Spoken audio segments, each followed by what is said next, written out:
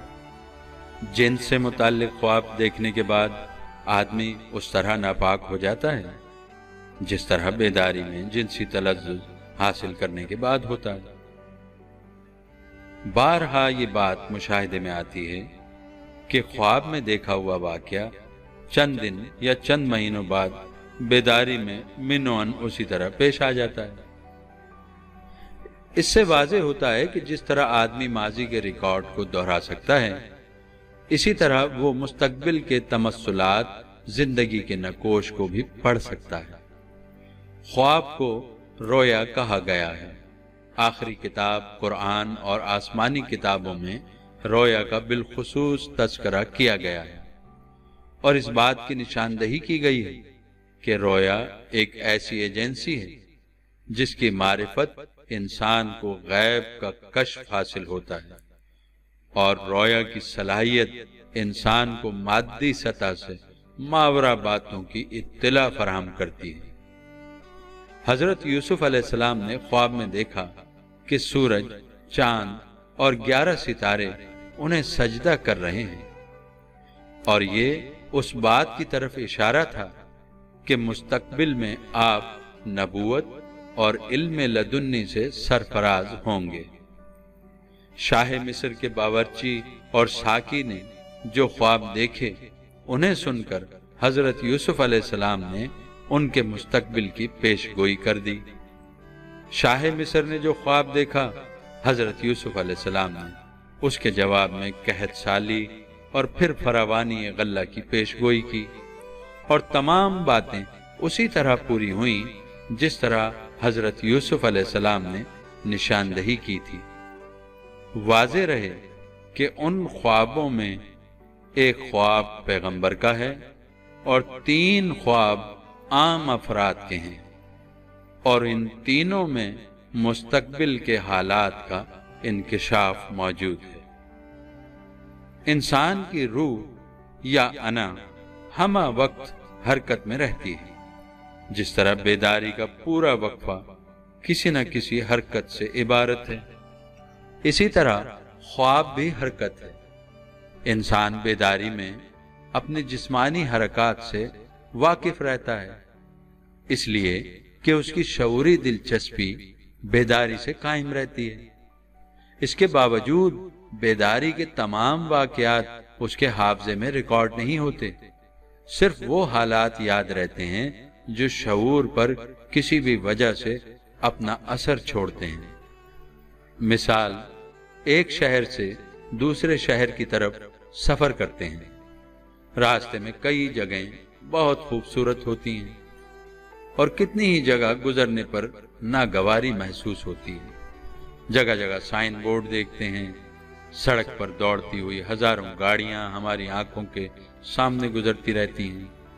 مناظر میں سرسبز و شاداب درخت اور بڑے بڑے لان دیکھتے ہیں، اور جب دوسرے شہر میں پہنچ جاتے ہیں تو کوئی ہم سے پوچھتا ہے کہ تم نے راستے میں کیا کیا دیکھا، تو سفر میں دیکھے ہوئے مناظر کو تفصیل کے ساتھ بیان نہیں کر سکتے، لیکن ہم نے اگر کسی جگہ قیام کیا ہے، کوئی منظر غور سے دیکھا ہے تو ہم بیان کر دیتے ہیں۔ باقی باتوں کے بارے میں کہتے ہیں ہم نے دھیان نہیں دیا۔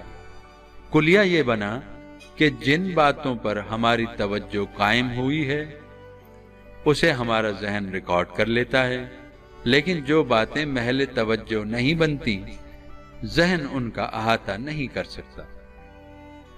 یہی کلیہ خواب میں بھی کام کرتا ہے۔ خواب میں خاکی حواس مغلوب ہوتے ہیں، لیکن روح جن واردات و حوادث سے گزرتی ہے انہیں ہمارا ذہن اس حد تک سمجھتا ہے جس حد تک اس کی دلچسپی ان سے وابستہ رہتی ہے۔ یہی وجہ ہے کہ ہم خواب کے ان حصوں کو بیان کر سکتے ہیں جن پر دلچسپی کی بنا پر ہماری توجہ مرکوز ہو جاتی ہے، اور جن واقعات پر ہماری توجہ نہیں ہوتی ان واقعات کی کڑیاں ملانے سے ہمارا شعور عاجز رہتا ہے۔ کبھی ایسا ہوتا ہے کہ شعور روح کی واردات کو مربوط حالت میں دیکھ لیتا ہے اور روح کی حرکت شعور میں اس طرح سما جاتی ہے کہ اس میں معنی پہنانا ذرا بھی مشکل نہیں ہوتا۔ اس کو سچا خواب کہتے ہیں، اور یہی حالت جب ترقی کرتی ہے تو کشف و الہام کے درجے میں پہنچ جاتی ہے۔ قدرت نے تمام مخلوقات بشمول انسان کو اس قانون کا پابند کیا ہے کہ کوئی فرد خواب کے حواس سے اپنا تعلق منقطع نہیں کر سکتا۔ انسانی زندگی کے مادی رخ کو برقرار رکھنے کے لیے خواب کے حواس میں داخل ہونا ضروری ہے۔ اسی لیے ہر فرد نہ چاہتے ہوئے بھی روزانہ سونے پر مجبور ہے، اور جب وہ خواب سے بیدار ہوتا ہے تو جسمانی حرکت کے لیے نئی توانائی اس کے اندر ذخیرہ ہوتی ہے۔ خواب کے حواس قدرت کا ایسا فیضان ہے جو ہر شخص کو حاصل ہے۔ انسان اس سے فائدہ اٹھانا چاہے تو زیادہ سے زیادہ فائدہ اٹھا سکتا ہے۔ روحانی علم کی ابتدا اس بنیادی سبق سے ہوتی ہے کہ انسان محض گوشت پوست کے جسم کا نام نہیں ہے۔ جسم کے ساتھ ایک اور ایجنسی وابستہ ہے جس کا نام روح ہے، اور جو اس جسم کی اصل ہے۔ انسان کی روح جسم کے بغیر بھی حرکت کرتی ہے، اور انسان کو اگر ملکہ حاصل ہو جائے تو وہ جسم کے بغیر بھی روحانی سفر کر سکتا ہے۔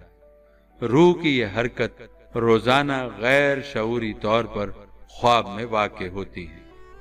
دن رات میں کوئی وقت ایسا ضرور آتا ہے جب انسان طبیعت میں ایک دباؤ محسوس کرتا ہے۔ غیر ارادی طور پر حواس بوجھل ہونے لگتے ہیں، پپوٹوں پر بوجھ پڑتا ہے اور طبیعت نیند کی طرف مائل ہو جاتی ہے۔ ہم اس حیاتیاتی دباؤ سے مجبور ہو کر خود کو نیند کے حوالے کرنے پر تیار ہو جاتے ہیں۔ آنکھیں بند ہو جاتی ہیں اور حواس بیداری کے ماحول سے دوری چاہتے ہیں۔ شعور ہر اس خیال کو رد کر دیتا ہے جو نیند میں مخل ہو۔ دیکھتے ہی دیکھتے اعصاب پر سکوت طاری ہو جاتا ہے اور انسان غنودگی سے گزر کر ہلکی نیند اور پھر گہری نیند میں چلا جاتا ہے۔ یہ کیفیت حواس کی ایسی تبدیلی ہے جس میں انسان کی ارادی کوشش شامل نہیں ہوتی۔ وہ نہ چاہتے ہوئے بھی خواب کے حواس میں داخل ہو جاتا ہے۔ چنانچہ خواب میں وہ جس واردات سے گزرتا ہے اس کے چند اجزاء حافظے میں ریکارڈ ہوتے ہیں، باقی فراموش ہو جاتے ہیں۔